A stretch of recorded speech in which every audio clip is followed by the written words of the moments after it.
இன்றைக்கி என்ன பார்க்க போகிறோம்னா டே 18ல் வெட்டிங் இன்ஸ்ட்ருமெண்ட்ஸ் அவுட்லைன்ஸ் தான் பார்க்க போகிறோம். பார்ட் 1ல் வெட்டிங் இன்ஸ்ட்ருமெண்ட்ஸோட அவுட்லைன்ஸ் எப்படி போடணும், எப்படி கொண்டு வரணும் தான் பார்க்குறோம்.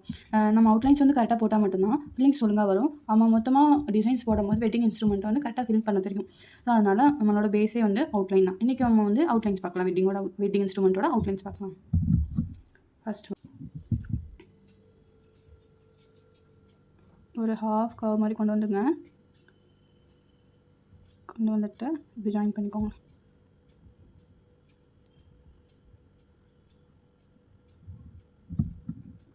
ஸோ இது ஒரு மத்தளம். செகண்ட் தென் அதோட ஸ்டிக்ஸ்.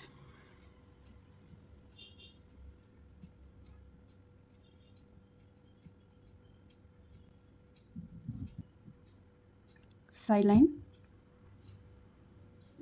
இப்படி ஒரு சைட்லைன்.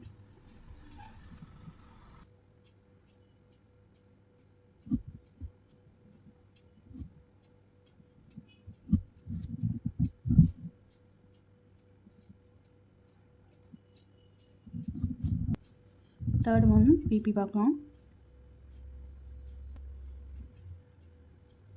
இந்த ஹாஃப் கப் அப்படி வளைச்சிட்டு இந்த சைடு சேம் இந்த ஹாஃப் கப் ஆப்போசிட் சைடில் ஓவல் ஷேப் ஒரு ரவுண்ட்.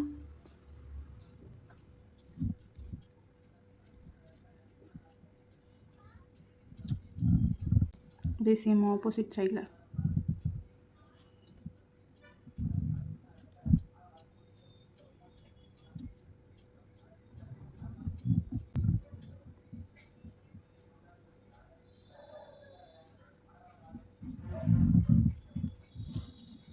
இப்போ வந்து இந்த பிபி இதெல்லாம் வந்து அவுட்லைன்ஸ் பார்த்தோம். இந்த மூணுமே ஜாயின் பண்ணி போடுறத பார்க்கலாம்.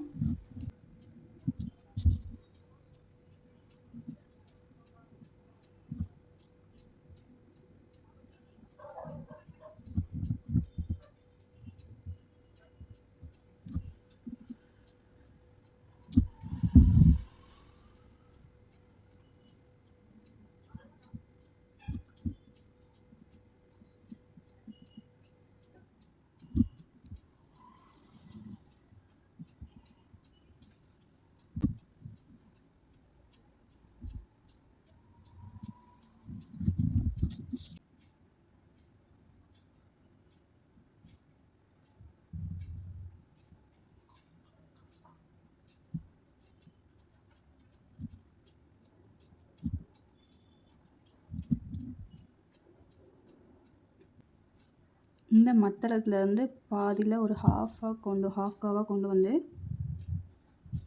நம்ம ப்ளே பண்ணுற இடத்துல ஜாயின் பண்ணணும். தென் மறுபடியும் ஒரு கர்வ் கொண்டு வந்து இந்த இடத்துல ஜாயின் பண்ணணும். இப்போ இதுக்கு ஒரு அவுட்லைன்.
18ல் வெட்டிங் இன்ஸ்ட்ருமெண்ட்டில் அவுட்லைன்ஸ் ஃபுல்லாக நம்ம பார்த்துருக்கோம். பார்ட் 1ல் வந்து ஃபுல்லாமே அவுட்லைன்ஸாக பார்த்துருக்கோம். நான் உங்களுக்கு பேசிக்கான டிசைன்ஸ் தான் போட்டு காட்டியிருக்கேன். பார்ட் 2ல் இது ஃபுல்லாமே எப்படி ஃபில்லிங்ஸ் கொடுக்கறது, எப்படி நம்ம ஃபில்லிங்ஸ் கொடுத்து அவுட்புட் கொண்டு வரதுன்னு சொல்லிட்டு பார்ட் 2ல் பார்க்கலாம். தேங்க்யூ. இதில் உங்களுக்கு ஏதாச்சும் டவுட் இருந்துச்சுன்னா, அந்த அவுட்லைன்ஸில் எனக்கு இந்த அவுட்லைனே வரலை, அந்த மாதிரி உங்களுக்கு ஏதாச்சும் டவுட்டோ இல்லை எப்படி போடணும் இன்னும் இதுக்கு ஈஸியான ட்ரிக்ஸ் உங்களுக்கு வேணும் அப்படின்னு கேட்டிங்கன்னா கமெண்ட்ஸில் வந்து கேளுங்க. நான் உங்களுக்கு இன்னும் ஈஸியான ட்ரிக்ஸ் சொல்லித்தரேன். பார்ட் 2ல் இதே மாதிரி ஈஸியாக எப்படி ஃபில் பண்ணுறதுன்னு உங்களுக்கு சொல்லித்தரேன். தேங்க்யூ.